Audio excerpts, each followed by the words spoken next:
Olá pessoal, bom dia a todos, né? Sejam bem-vindos à nossa sexta aula, né, do curso de Cálculo 4. Aqui, pessoal, nós vamos dar início a um novo tópico, né, que se chama funções vetoriais de várias variáveis reais. Lembrando que a gente estava estudando nas aulas anteriores, né, funções vetoriais de uma variável real. O que significa isso, pessoal? Que antes a nossa função ela ia de um subconjunto I contido em Rn, certo? Em Rn. Neste momento, as nossas funções elas vão de um subconjunto de Rn em Rn, ou seja, o nosso domínio não mais será simplesmente um T real, e sim um vetor. Nós pegaremos um vetor e levaremos em um vetor, certo? Então, são funções desse tipo que a gente vai passar a descrever neste capítulo. Ou seja, aqui a gente vai entender, né, os conceitos de cálculo para as funções vetoriais de várias variáveis. E inicialmente nós vamos introduzir, né, alguns conceitos que utilizaremos no decorrer dos próximos capítulos também, tá? Então, inicialmente, pessoal, vamos começar aqui entendendo algumas definições. Por exemplo, bola aberta. Qual é a definição, né, da bola aberta? Então, nós vamos tomar um ponto, nós vamos definir a bola aberta inicialmente no R3, tá? Mas isso poderia ser expandido para outras dimensões, né? Para R4, R5, enfim, Rn em geral, tá? Então, nós vamos tomar um ponto P0, tá? Esse ponto P0 tem as componentes x0, y0, z0 do R3 e vamos tomar um número, tá? Um número real positivo, ou seja, um R. Vou chamar de R, um número real positivo. Bem, a bola aberta, que a gente vai denotar dessa forma, tá? A bola B de centro em P0 e raio R, assim que a gente vai ler, tá? DP0, que é a bola de centro em P0 e raio R, é definida como um conjunto de todos os pontos P de x, y, z, né? Cujas componentes x, y, z, cuja distância desses pontos até P0 é menor de que R, tá? Então, é aquela definição que eu acredito que vocês também já devem ter esbarrado com ela em algum momento. Em outras palavras, pessoal, os pontos P, né, satisfazem que a norma de P menos P0 é menor do que R. Ou seja, a gente sabe que quando a gente está falando da norma, né, do módulo, a gente está falando da distância aqui, nesse caso, entre P e P0, né, que é o comprimento desse vetor definido por esses dois pontos, né, P e P0. Então, a gente sabe que a bola aberta ela é definida como todos os pontos que têm distância a P0, né, menor do que esse raio, certo? E aí, analogamente, a gente pode definir no R2 também, né? No R2, nesse caso, é a mesma coisa, né? Então, a única coisa que muda é que o nosso P0, né? O nosso P0 seria o vetor, né? XY, por exemplo, x0, y0, né? x0, y0, e os nossos pontos vão ser os pontos da forma P, x, y, né? Então, a única diferença basicamente é isso. E nesse caso, observe geometricamente, né? Geometricamente, a bola aberta, né, é o interior de uma esfera em R3. Em R3, a bola é o interior de uma esfera. Isso, tá bem aqui, ó. Em R3, a bola é o interior de uma esfera, enquanto que no R2 é o interior de um disco centrado em P0. Então, observe.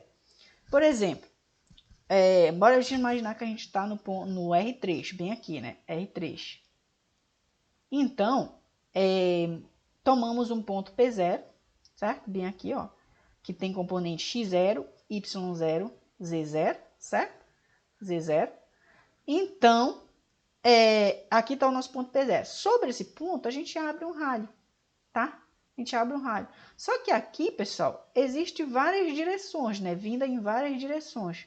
Então, por exemplo, se tu pega um ponto que está bem aqui, um ponto que está aqui, um ponto que está aqui, não importa. Um ponto que está basicamente a uma distância, né, menor de que esse raio aqui, ou seja, a distância desse ponto a P0 menor de que esse raio, vai estar dentro dessa esfera, tá? Então, meio que tu define essa esfera aqui de centro em P0 e raio R.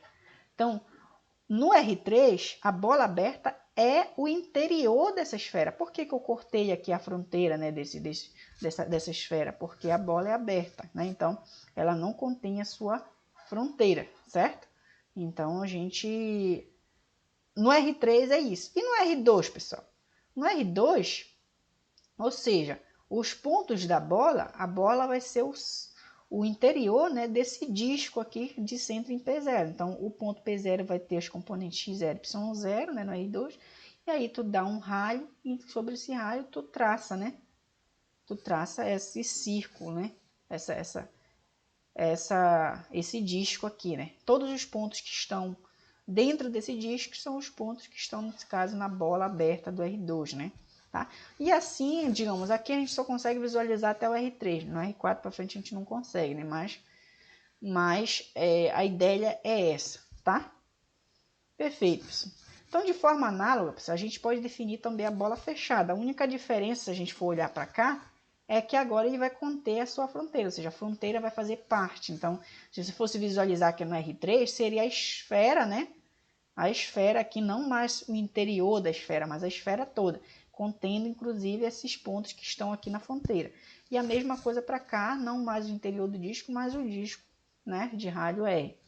Então, a ideia é a mesma, só a notação que vai mudar, né, que vai ser, em vez de estar assim, né, a gente vai colocar nesse sentido de colchete aí.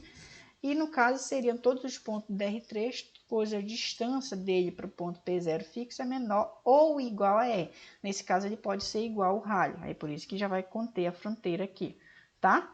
Perfeito, pessoal, aí no R2, né, no R3 é a mesma coisa. E os desenhos, como eu disse, a ilustração geométrica vai ser exatamente essa daqui, incluindo aqui a fronteira, tá? Perfeito. Vamos a alguns exemplos, né? Por exemplo, o conjunto dos pontos P, x, y, tais que x menos 2 ao quadrado mais y menos 2 ao quadrado menor ou igual que 16 é a bola fechada de centro em P0 e raio 4, onde P0 é 2, 4. Isso aí eu acredito que vocês já estão acostumados com isso aqui, né? Isso aqui é a equação geral, né, de uma circunferência aqui, né? Por exemplo, ela é dada dessa forma, né?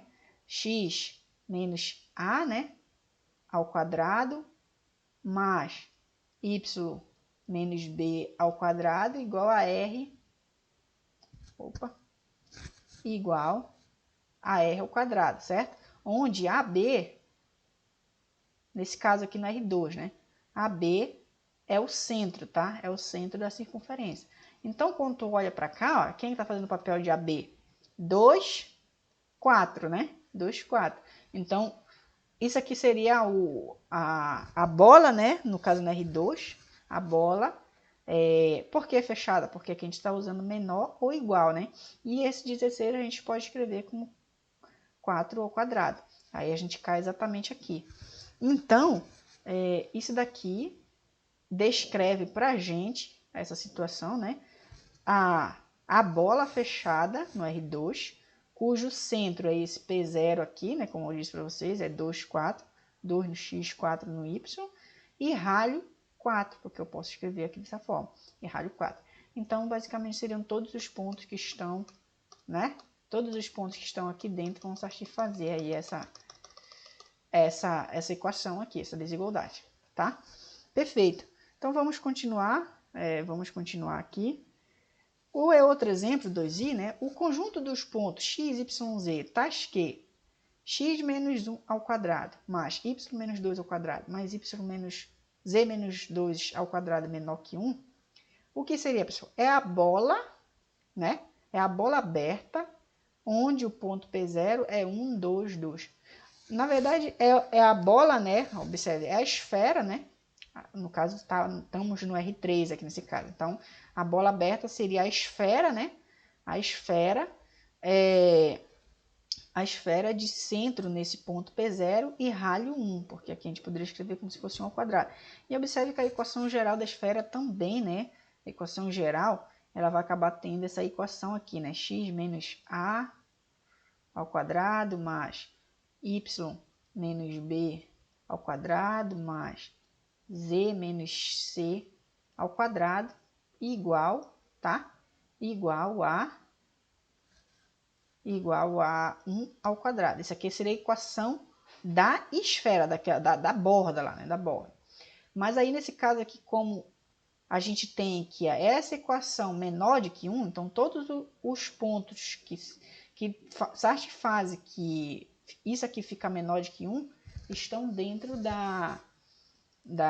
estão dentro aqui nesse caso da bola, né? Então a bola seriam todos os pontos nos interiores da esfera, tá? No interior da esfera. Então, por quê? Quem é que está fazendo papel aqui nesse caso desse A, B e C, né? Ó, observe, 1, 2, 2, né? 1, 2, 2. Então, o nosso ponto aqui, cujo centro é 1, 2, 2, e o nosso raio é 1 sobre 2. Então, aqui, essa equação define para a gente a bola aberta de centro em P0 e raio 1, tá? São todos os pontos no interior dessa esfera aqui, tá? Perfeito, pessoal, perfeito. Vamos a uma nova definição, que é a definição de conjunto aberto. A gente já sabe, né, que o que é uma bola aberta. Agora vamos definir conjuntos abertos em R2 ou R3, tá? Bem, dizer que um conjunto A é aberto se cada ponto de A é centro de uma bola aberta, certo? É centro de uma bola aberta, ou seja, se para cada ponto de A existe uma bola de centro em P0 e raio R totalmente contida em A. Observe, pessoal, olha aí. O que significa, por exemplo, dizer que esse conjunto aqui no R2 é aberto? Significa que qualquer ponto que eu pego aqui, eu consigo encontrar um raio R, tal que, concentro nesse ponto e raio R, eu consigo colocar uma bola inteiramente contida dentro desse conjunto A, certo? Então, aqui a gente teria uma bola de centro no P0 e raio R, que está totalmente contida aqui dentro, certo? E isso para qualquer ponto, ó. Pega esse ponto, eu consigo encontrar um raio, R1, por exemplo, tal que a bola de centro em P0 e raio 1, e raio aqui, esse raio, está aqui dentro. Observe, essa bola vai estar aqui dentro. Pega outro ponto. Isso aqui tem que valer para todo ponto. Se existir um ponto aqui, um ponto dentro do conjunto, tal que eu não consiga formar uma bola, né, de centro nesse P0 e raio R totalmente aqui dentro, aí esse conjunto não seria aberto. Mas eu espero que tenha dado para entender, né? Para ser um conjunto aberto, todo ponto dentro do conjunto é centro de uma bola aberta. De uma bola aberta que está totalmente dentro do conjunto. Por exemplo, no R3, imagina que tu tem uma região aqui, né? Tu tem uma região, uma superfície aqui, tem uma região aqui, um sólido, certo? Aí tu pega um ponto. Esse ponto tem que ser centro de uma bola. Só que a gente sabe que no R3 a bola é a esfera, né? Então, tu tem um raio aqui, tem que encontrar um raio tal que a bola de centro nesse ponto, certo? E raio R tem que estar totalmente dentro dessa superfície aqui, dentro dessa região, certo? Pega um outro ponto, a mesma coisa, tem que encontrar um raio tal que a bola de centro nesse ponto e raio R tem que estar totalmente aqui dentro. E isso tu tem que fazer para qualquer ponto. Então, isso significa ser conjunto aberto, tá? Dizer que o conjunto é aberto, todo ponto dentro do conjunto é centro de uma bola que está totalmente dentro do conjunto, certo? Perfeitamente. Então, observamos que o estudo de funções vetoriais, um conjunto aberto no plano, ou nos... observamos que daqui para frente, né, nós vamos trabalhar simplesmente com conjuntos abertos no plano ou no espaço, tá? E esses conjuntos será denominado de um domínio, tá? Antes de partirmos, realmente, a gente está falando aqui de pré-requisitos, né? O que seria para a gente, pessoal, domínios conexos, tá? Acredito que você, não sei se a maioria já viu, mas existem domínios convexos. Domínios não, conjuntos convexos, tá? O que seriam conjuntos convexos? Se tem um conjunto convexo, para um conjunto ser convexo, qualquer ponto aqui dentro, pega 2 pontos, o segmento que liga ele tem que estar totalmente dentro do conjunto, para ele ser convexo, certo? Por exemplo, se eu pegasse um conjunto assim, né? Um conjunto, deixa eu melhorar isso aqui. Se eu pegasse um conjunto assim, esse conjunto aqui não seria um conjunto convexo. Por quê? Se tu pega esse ponto aqui, aí você traça aqui, né? Ó, essa parte aqui desse intervalo não está dentro do conjunto. Então, esse conjunto não seria um conjunto convexo, tá? Porque para ser convexo, qualquer 2 pontos, o segmento entre eles também tem que estar dentro do conjunto. Que liga os dois tem que estar dentro do conjunto, tá? Mas não confunda domínio convexo, quer dizer, conjunto convexo com domínios conexos. O que significa ser conexos, tá? Um domínio de, digamos assim, D contido no R2 ou R3 é dito conexo se, dado 2 pontos quaisquer nesse domínio, eles podem ser ligados por uma linha poligonal contida em D. Qual a diferença, pessoal? Observe. Olha só esse domínio aqui, ó. Aparentemente, ele não seria convexo, né? Porque se eu pego esses pontos aqui, por exemplo, imagine esses 2 pontos aqui, eu ligo o segmento que liga esses 2 pontos, pego o segmento que liga esses 2 pontos, então, essa parte aqui, ó, não estaria dentro desse conjunto. Então, ele não seria convexo. Mas, para ser conexo, a linha não precisa ser um segmento, pode ser um segmento poligonal, ou seja, um caminho por dentro do conjunto. Então, observe, se tu fosse ligar direto aqui, não daria certo, né? Mas eu consigo um caminho aqui dentro do conjunto, que uma linha poligonal, ó, um segmento, uma linha poligonal. Daqui eu parto para cá, eu parto para cá e eu parto para cá. Então, eu consegui ligar os 2 pontos por uma linha poligonal, que a gente chama, tá? Linha poligonal. Então, eu consegui ligar os 2 pontos, digamos assim, por um caminho dentro do conjunto. Aqui, ó, qualquer 2 pontos que você pegue, você consegue ligar os 2 pontos, né, por uma linha poligonal. Você pode até fazer mais coisa aqui, se você quiser, enfim, não importa. Mas esses domínios aqui vão ser domínios conexos, tá? Ó, a bola aqui vai ser um domínio conexo, né? Olha aqui, aqui a gente tem esse caso aqui. Se você ligasse direto, que seria o caso que a gente faz por os conjuntos convexos, né? Esse aqui não seria um conjunto convexo, porque ia passar exatamente nessa parte aqui, ó, dentro. Essa parte aqui não está dentro. Eu estou até cortar aqui, tá? Mas não está dentro, não faz parte do domínio. Então, quando ele cortasse aqui, essa parte aqui não estaria no domínio. Mas, para ser conexo, o que a gente precisa é que a gente consiga ligar esses 2 pontos por uma linha poligonal. Então, observe que a gente conseguiu. Parte para cá, vem assim e consegue, certo? Então, espero que vocês tenham entendido o que significa ser domínios conexos. Isso que eu estou fazendo aqui, essas ilustrações aqui no R2, tá? Mas a gente poderia fazer também no R3, né? Então, uma esfera, algum tipo de sólido, né? Ligando, enfim. Então, a ideia é essa. Tá, ok, pessoal. Então, vamos lá agora, o objetivo, né? Que é a definição de funções, né? A definição de funções vetoriais de várias variáveis. Perfeito. Bem, pessoal, como no caso das funções vetoriais de uma variável, se f é uma função vetorial das variáveis. Agora, embora imaginar que as variáveis não são mais uma, mas são x, y, z. Definidas em um domínio D contido do R3, ela pode ser expressa na forma, tá? Então, olha, observe que aqui a gente está pegando uma função que vai do R3 em R3.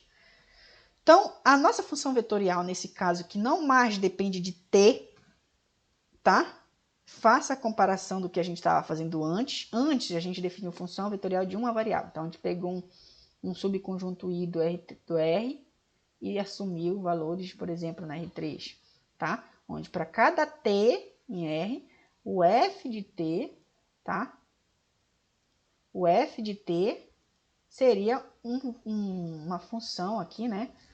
Poderíamos dizer assim que seria uma função onde F1 de T I mais F2 de T J mais F3 de T K, certo?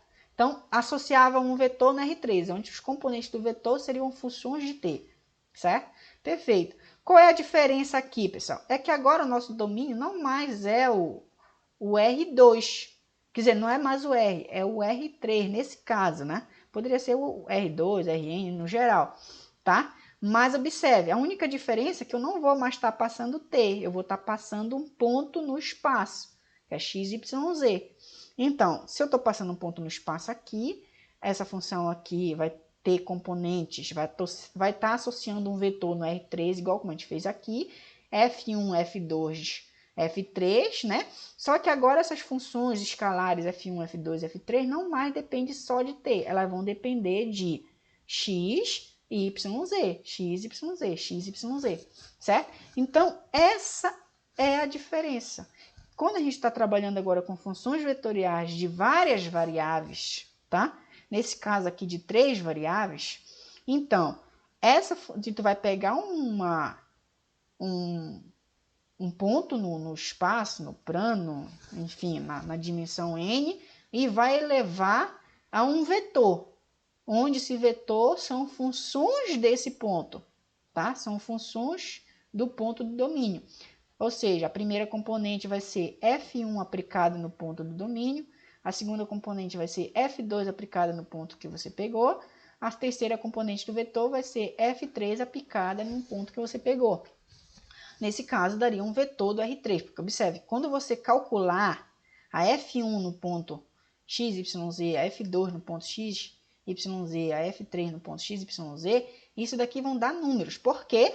Porque essas funções aqui, F1, F2 e F3, elas são funções escalares. Só que agora elas são funções escalares de várias variáveis reais, certo? Então, observe que a F1, F2 e F3, elas são funções que pega o ponto x, y, z e leva em R, tá? Então, a F1, F2 e F3 são funções escalares de domínios, digamos assim, de domínios com mais de uma variável, certo?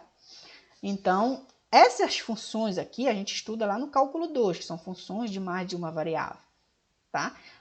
Assumindo valores em R. Eu acredito que é no cálculo 2 que a gente estuda isso aí no caso de vocês, né? Mas, funções reais de mais de uma variável, né? Assumindo valores em R. Então, observe as diferenças, tá? A ideia é a mesma, a gente está pegando valores, associando a um vetor. Só que agora, os pontos que a gente está pegando não mais é um escalar, e sim um vetor no Rn. Então, a única diferença vai ser isso, tá? Essas funções aqui, F1, F2 e F3, por motivo óbvio, né? Vão ser chamadas funções componentes, né? De uma função vetorial. Por que funções componentes? Porque elas vão constituir as componentes da função vetorial, tá? Perfeito, pessoal. E analogamente, pessoal, se f é definida em um domínio do R2, né?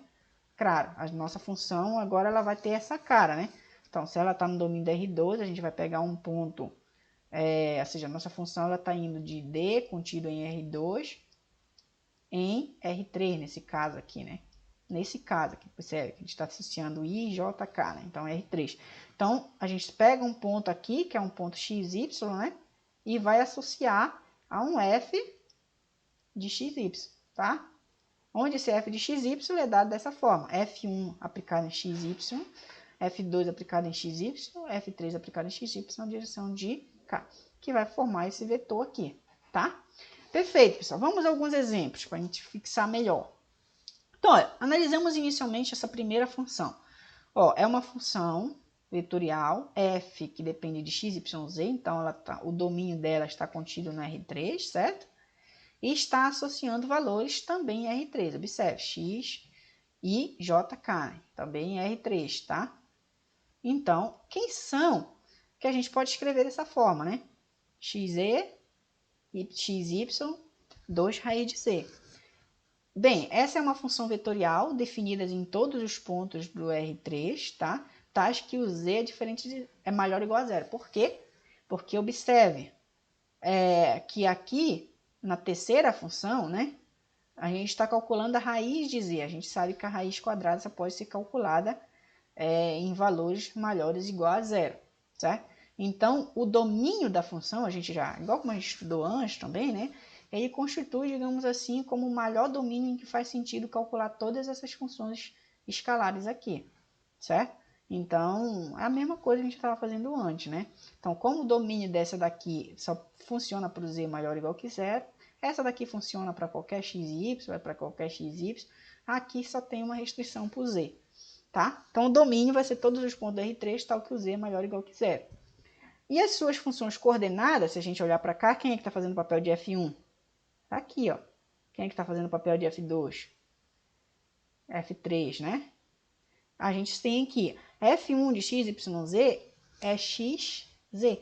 Observe que essa função aqui, ela depende de quem? Embora a gente esteja passando x, y, z, ela vai depender de x e z. Mas ela está dependendo de mais de uma variável, certo? A F2, ela depende de x e de y, não mais só de x, não mais só de y. E aqui, embora a função seja uma função de várias variáveis, ela só depende de z, mas isso pode ocorrer, certo? Então, está aqui as nossas funções escalares. No outro exemplo, observe, a gente tem um campo, quer dizer, a gente tem uma função vetorial que pega valores em R2, observe, né? Então, ela está indo de R2 em R2 também, tá? Em R2, observe, porque tem x, j, né, na direção. Então, está formando um vetor de duas coordenadas, certo? Então, o que a gente pode escrever assim, né? X raiz de 1 menos x quadrado mais y ao quadrado. Bem, essa é uma função vetorial, né? Definida em todos os pontos de R2, tais que x quadrado mais y ao quadrado é menor ou igual que 1. Por quê? Novamente, observe que a raiz quadrada só faz sentido calcular em valores maiores ou iguais que 1. Né? Então, aqui tu teria que ter que isso daqui, que está dentro dessa raiz, precisaria ser maior ou igual a zero. Quando tu fazer isso maior ou igual a zero, tu pode passar... acho que aqui eu coloquei errado, é menos aqui, ó. Então, poderia passar, por exemplo, esse menos para o outro lado aqui, né? X quadrado para o outro lado, ficaria 1 maior ou igual que x quadrado, sinal negativo, né? Vem positivo, mais y ao quadrado. Então, aqui tu tem essa condição para o domínio. O domínio precisa satisfazer que x quadrado mais y ao quadrado tem que ser menor ou igual que 1. Em outras palavras, se você for analisar isso daqui, é a equação, né? Todos os pontos que estão dentro da circunferência, né? Todos os pontos que estão dentro da circunferência de centro na origem raio 1, tá? Então, a gente pode entender dessa forma. Bem, esse domínio é o círculo unitário, como eu disse, né? Centrado na origem. E as funções coordenadas, nesse caso, vão ser exatamente isso daqui, ó. Aqui está fazendo o papel de F1 e essa função aqui está fazendo o papel da F2 de x, y, tá? Tá aqui. E nesse caso, a F3 não estaria fazendo papel nulo aí, né? Na verdade, não tem, tá? Então, pessoal, espero que vocês tenham entendido a definição de funções vetoriais de várias variáveis reais, entendido alguns outros conceitos que a gente vai precisar mais na frente. E essa aula a gente vai parar por aqui, tá bom? Bons estudos!